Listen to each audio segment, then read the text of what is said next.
Olá, eu sou o Otávio e hoje eu vou falar um pouco sobre a farmácia solidária, um panorama geral e sobre um pouco do back-end. Esse trabalho foi desenvolvido por Felipe Martins Sampaio, que é o coordenador do projeto, por mim, Otávio Henrique Gargin Capovilla, que sou bolsista e trabalho ativamente no desenvolvimento do back-end, e por Gabriel Lovato Viana, que é o estagiário do projeto que trabalha efetivamente na parte do front-end web. Nesse trabalho eu vou estar falando um pouco da introdução, do desenvolvimento, do estado atual do projeto, do que foi planejado para o futuro e uma conclusão de todas as ideias.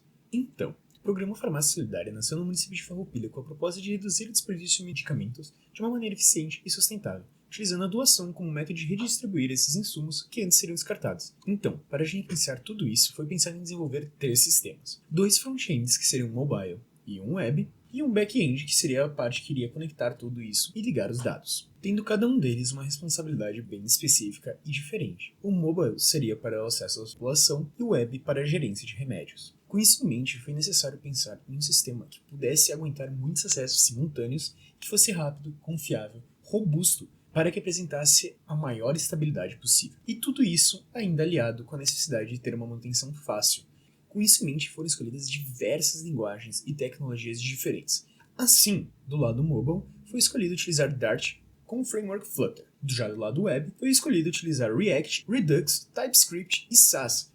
Já do lado do back-end, foi escolhido utilizar Python pela grande familiaridade que a equipe tinha utilizando o framework Django. Porém, isso não é tudo. Foi utilizado também outros serviços, como o Kafka para as filas, o Docker para containerização, o Postgres como nosso banco de dados e o Minion para armazenamento em massa. Agora, falando um pouco mais do desenvolvimento. Para compreendê-lo, é necessário antes entender um pouquinho da arquitetura utilizada por trás, como microserviços, mensageria síncrona, containers e filas. No geral, microserviços é uma arquitetura da qual se estrutura um sistema que compreende vários serviços independentes, cada um deles chamados de microserviços. Um padrão muito utilizado na indústria hoje em dia é trabalhar com um gateway. Esse gateway ele vai passar cada um dos requests para cada um dos microserviços necessários. Com isso, ganhamos várias vantagens, como por exemplo, cada parte é isolada. Sendo assim, se um microserviço acabar parando, crashando, finalizando, o sistema inteiro continua funcionando, só aquela pequena parte para de funcionar. Já a comunicação assíncrona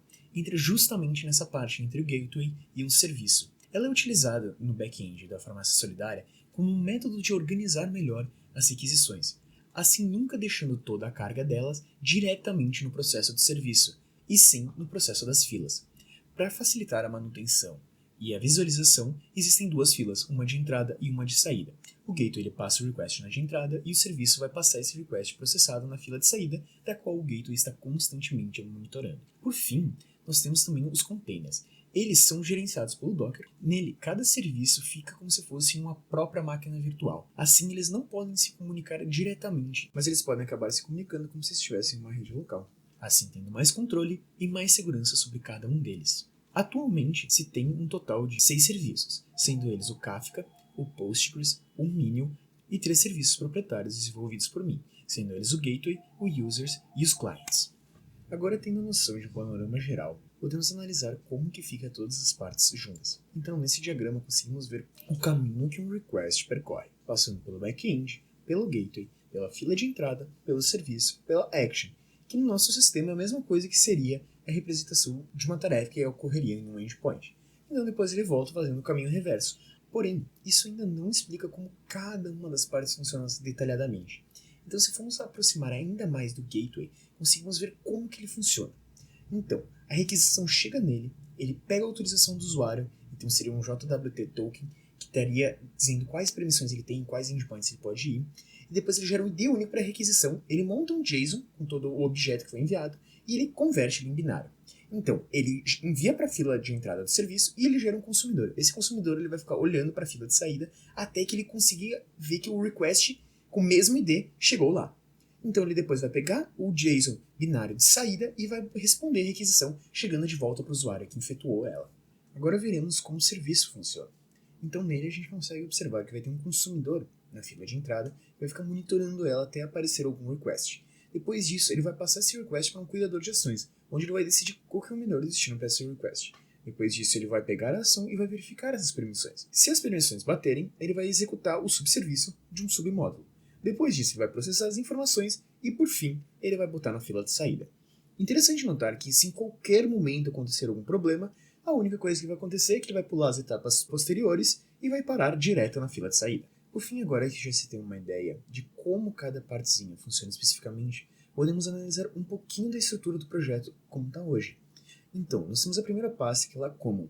Ela é uma pasta de código compartilhado. Eles serão enviados para cada um dos projetos antes de fazer o build do container. Logo em seguida, temos a pasta Configuration, que vai ser a configuração de cada um dos containers. A Data vai salvar todos os dados que já tem dentro dos containers, para assim serem permanentes, e caso alterar alguma versão, eles não se percam. Depois nós temos a pasta Secrets, que elas são os segredos da aplicação. Elas estão em um repositório diferente. Logo em seguida, depois nós temos os Services. Eles vão ser realmente onde está o código da aplicação. Cada uma das pastas dentro da pasta Service representa um microserviço. Depois nós temos dois arquivos muito importantes, que vai ser o Docker Compose, que ele vai estruturar toda a configuração do Docker e também mapear quais serviços e como eles se comunicam, quais portas estão abertas.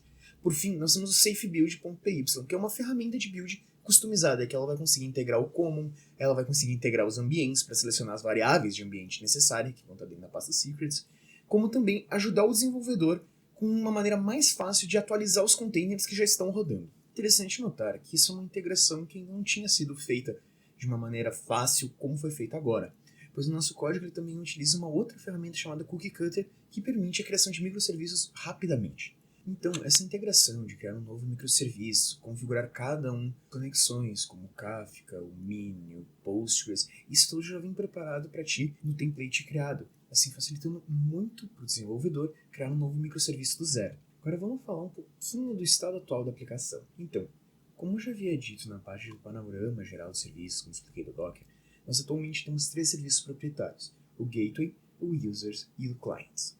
O Gateway, como eu já expliquei, ele fica responsável por repassar as informações. O Users ele é responsável por controlar toda a parte de sistema de acesso web. Então lá vai ter as opções de cadastro, de login, de validação de permissões, da geração de tokens. Já nos Clients, a gente vai ter a parte mais do mobile, dos clientes que realmente vão estar utilizando o sistema para fazer a retirada de medicamentos e a doação de medicamentos. Por enquanto só foi feita a função de cadastro, permitindo salvar algumas informações muito importantes de cada um dos clientes. Por exemplo, o nome, o CPF, nome da mãe, nome do pai, nome social, data de nascimento e a foto, e por fim também o seu endereço, cidade, estado, rua, número de casa, complemento e etc. E para tudo isso funcionar, nós temos 3 grandes serviços atualmente sendo utilizados, que é o Kafka, grande responsável pela gerência das filas, garantir a integridade das informações e garantir que essas informações elas tenham um timeout, porque por elas serem assíncronas pode ser que o serviço não responda direto. E se demorar muito, pode ser que alguma coisa seja processada, mas não seja respondida para o usuário. Então, o Kafka garante que essas informações vão ter um timeout depois de 10 segundos, assim não processando coisas que estavam no serviço caído, por exemplo. Já o Postgres ele foi escolhido por ser o banco de dados de minha preferência e também por ele ser open source. O Mini, por fim, foi escolhido para o armazenamento em massa e a possibilidade de gerenciar o acesso às informações, criando políticas de acesso. Por exemplo, eu quero disponibilizar essa informação para o usuário apenas por 24 horas, que é o caso que acontece com as imagens de perfil. Por fim, como todo mundo sabe, o desenvolvimento ele não nasce do nada e é necessário ferramentas. Por isso que durante o desenvolvimento do projeto foi utilizado várias delas.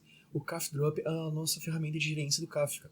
O GitHub ele foi utilizado principalmente para os repositórios e para os projetos, lá tendo uma possibilidade de criação de tabelas Kanban e Scrum. Além disso, foi utilizado o Visual Studio Code para programar, o Beekeeper Studio para fazer a gerência do banco de dados, executar queries SQL, o Insomnia para todas as requests HTTP, o Diagrams.net para gerar os diagramas presentes nesse slide e o Mini Console para gerenciar o Mini. Então, com isso chegamos à parte do futuro. Agora vai ser implementar a parte de relatórios, de cadastro de medicamentos, doação de medicamentos, a implementação do fluxo de um atendimento propriamente dito e a conexão entre o front-end e o back-end. Ainda estão muito precários. Além disso, planeja-se também implementar o Nginx para ter um proxy reverso, assim conectando com o Mini com maior facilidade. E agora chegamos à conclusão. Nesse momento do projeto, é possível se ter uma grande ideia de como funcionam microserviços e como funciona a mensageria assíncrona. E tudo que foi implementado já tem a base o suficiente para criar uma API RESTful.